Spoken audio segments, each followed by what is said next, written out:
Cashier Divakaram, కథామయుడు Divakaram, దయామయుడు Divakaram, cashier Divakaram, కలియుగ పురుషుడు దివాకరం, కలియుగ మహాపురుషుడు దివాకరం, క్యాషియర్ దివాకరం, దయామయుడు దివాకరం, కరుణామయుడు దివాకరం, దయామయుడు దివాకరం.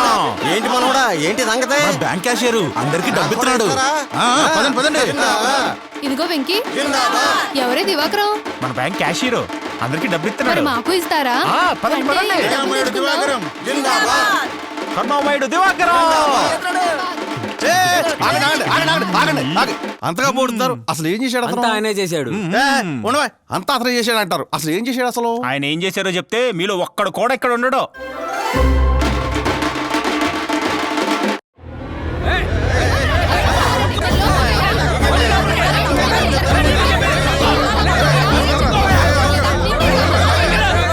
ఆగండి, ఎందుకు అలా చొచ్చుకొని వస్తున్నారు?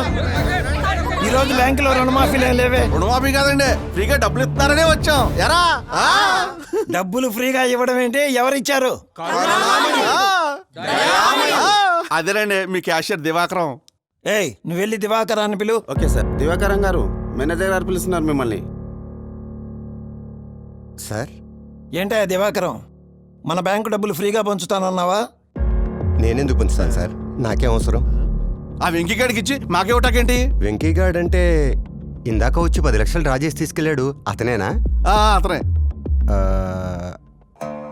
నమస్తే దివాకరం గారు. సార్, ఈ చెక్ కొంచెం మీ ఫోటో ఒకటి తీసుకోవచ్చా సార్?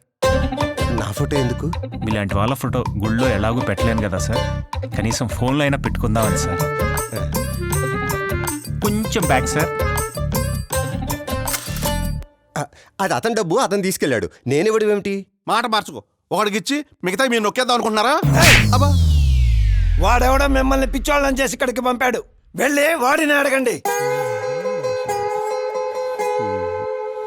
పదండి, వాడి సంగతి చూద్దాం. పదండి పదండి.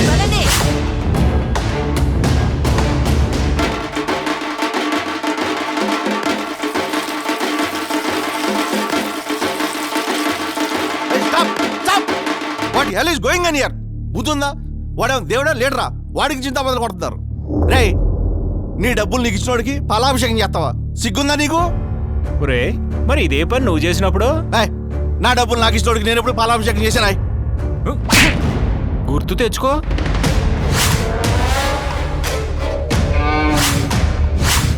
వైఎస్ఆర్ ఆటో నేస్తామని ఆటో డ్రైవర్ల అకౌంట్లో 10,000 వేసాడన్నారు కదా, అవేమైనా సాక్షి మీడియా అమ్మేసి ఇచ్చిన డబ్బులరా?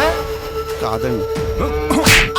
మరి పాలాభిషేకం చేసావు ఆ అమ్మ ఒడని అమ్మ లెక్కల అకౌంట్లో 13,000 వేసాడన్నారు కదా, అవేమైనా భారతీయ సిమెంట్ అమ్మేసి ఇచ్చిన డబ్బులరా? అసలు కాదండి. మరి పాలాభిషేకం చేసావు రైతు భరోసాని రైతుల అకౌంట్లో 7,000 వేసాడన్నారు కదా, అవేమైనా లోటస్ పాండ్ ప్యాలెస్ అమ్మేసి ఇచ్చిన డబ్బులరా? పాలాభిషేకం చేశానా? సార్, ఒరే, భారతీయ సిమెంట్ బస్తా ధర ఎంతరా? 400 అండి. అది ఎవరికైనా ఫ్రీగా ఇచ్చాడా? ఇవ్వలేదండి. మరి సాక్షి పేపర్ రేట్ ఎంతరా? 6 రూపాయలండి. అది ఎవరికైనా ఫ్రీగా ఇచ్చాడా? ఇవ్వలేదండి. 6 రూపాయల పేపరే ఫ్రీగా ఇవ్వనోడు, సొంత చెల్లిని తల్లినే బయటికి తరిమేసినోడు, సొంత బాబాయినే గొడ్డలతో వేసేసినోడు ఫ్రీగా డబ్బులు ఇచ్చాడని పాలాభిషేకాలు చేస్తారా? నందమూరి కుటుంబం చనిపోయిన బసవతారకమ్మ పేరు మీద క్యాన్సర్ హాస్పిటల్ కట్టించారు. ఎందుకు? పేదలకు వైద్యం అందించడానికి. నారా భువనేశ్వరి చనిపోయిన తన తండ్రి పేరుతో ఎన్టీఆర్ ట్రస్ట్ పెట్టింది. ఎందుకు? ప్రజలకు సేవ చేయటం కోసం. మరి వైఎస్ జగన్మోహన్ రెడ్డి చనిపోయిన తండ్రి పేరుతో ఏం పెట్టాడు? పార్టీ పెట్టాడు. ఎందుకు? జనాల్ని దోచుకోవడానికి. అభివృద్ధి చేయటం రాదు, రాజధాని కట్టలేడు, పోలవరం పూర్తి చేయలేడు, ప్రత్యేక హోదా తీసుకురాలేడు, కనీసం చూసి చదవటం కూడా చేత కాదు. అలాంటి వాడికి ఓటెలా వేస్తారా? ఫ్రీగా డబ్బులు ఇస్తా ఉన్నారని. రే సీను, నువ్వు రోజు మందు అవుతావే, ఆ మందు క్వార్టర్ రేటు గతంలో ఎంత ఉండేదిరా? 80 రూపాయలండి. మరి అదే మందు ఇప్పుడు ఎంతరా? 200 అండి. ఎంత పెరిగింది? 120 రూపాయలండి. అంటే నెలకి ఎంత పెరిగినట్టు? 3,600 అండి. మరి ఏడాదికి ఎంత పెరిగినట్టు? 43,200 అండి. మరి 5 ఏళ్లలో ఎంత పెరిగినట్టు? 2,16,000 అండి. అయ్య బాబోయ్. చూసారా? ఈ విధంగా పెట్రోల్, డీజిల్, ఇసుక ధరలు, బస్ ఛార్జీలు, ఇంటి పన్ను, ఆస్తి పన్ను, చెత్త పన్ను, రోడ్ ట్యాక్స్, ఫైబర్ నెట్ ఛార్జీలు, ఆ ఛార్జీలు, ఈ ఛార్జీలు అని ఇలా పెంచినవన్నీ లెక్కేసుకుంటే ఈ 5 ఏళ్లలో ఒక్కో కుటుంబం నుంచి దోచుకున్నది అక్షరాల 10 లక్షల రూపాయలు. కానీ కుటుంబానికి నవరంధ్రాలు అనే పేరుతో ఈ 5 ఏళ్లలో మనకిచ్చింది 1,00,000 రూపాయలు. అంటే 10 లక్షల రూపాయలు మన దగ్గరే మింగి 1,00,000 రూపాయల ముష్టి మనకిచ్చి నేనే దేవుణ్ణి అంటున్నాడు. అలాంటి వాడికి మీరు పాలాభిషేకాలు చేస్తున్నారు. మీకు తెలుసా మన రాష్ట్రం మీద 13 లక్షల కోట్ల అప్పు ఉందని? అదంతా ఎవరు చేశారు? ఎవరు కడతారు? మన రాష్ట్రం మీద ఉన్న అప్పుల భారం మనదే, మనమే తీర్చాలి. రామన్న, నీ సంపాదన ఎంత? 20,000 రూపాయలు బాబు. నీ కొడుకు సంపాదన 50,000. నీ కూతురు సంపాదన 30,000. మొత్తం 1,00,000. అవును. నువ్వెప్పుడైనా అప్పు చేసావా? అప్పు చేయాల్సినంత అవసరమేమీ రాలేదు బాబు మాకు. ఎందుకు రాలేదు? సంపాదన సరిపోతుందిగా, అప్పు చేయాల్సిన అవసరమేముంది?